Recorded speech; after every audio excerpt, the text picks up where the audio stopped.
Chavez with NYSE TV, and joining me today is Mike Applebaum, a partner at PennantPark. This is the 6th episode in our video series on private credit investing. Good morning, and thank you for joining me, Mike. Thank you, Trinity. Absolutely. Let's start by talking about covenants. Exactly what are they and why are they important? Sure. So covenants are conditions written into a loan agreement to help protect a lender from undue risk. There are different types of covenants, but today we'll focus on financial covenants, which measure the financial performance of a borrower. Financial covenants can include maintenance covenants and incurrence covenants. Maintenance covenants are tested on an ongoing basis to make sure that the company is complying with certain metrics such as an interest coverage ratio or a leverage ratio. Incurrence tests are tested when the company takes various corporate actions such as incurring debt to make an acquisition or paying out dividends to shareholders. Covenants are important.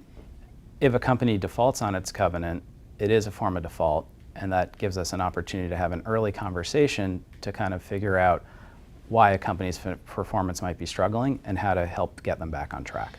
Now, from your view, how often would you say that these financial covenants come into play at PennantPark? So in a normal market environment, companies do not very often breach their financial covenants.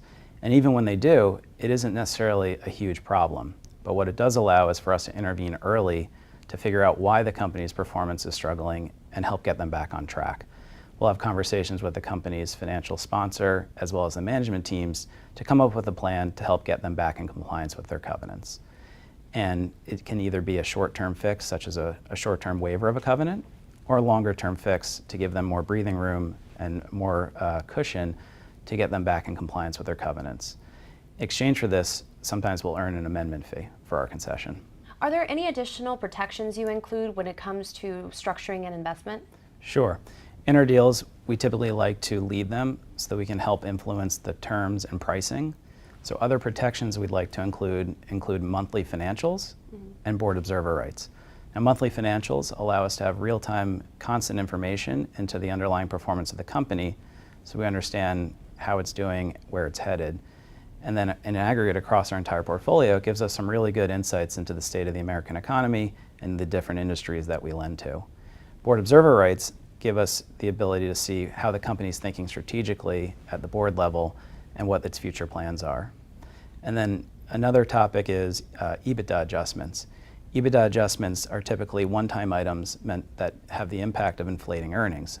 Examples are synergies that the company expects to get from an acquisition, or credit today for future cost-cutting initiatives that they plan to have. Now, we accept from time to time EBITDA adjustments, but like many things, they're best used in moderation. We want to make sure that the core underlying earnings of the business is strong and strong enough to support the debt that we're giving the company and ultimately make good on their interest payments as well as repay the loan. Some very important points right there. Thank you so much, Mike, for joining me today. Thank you, Trinity.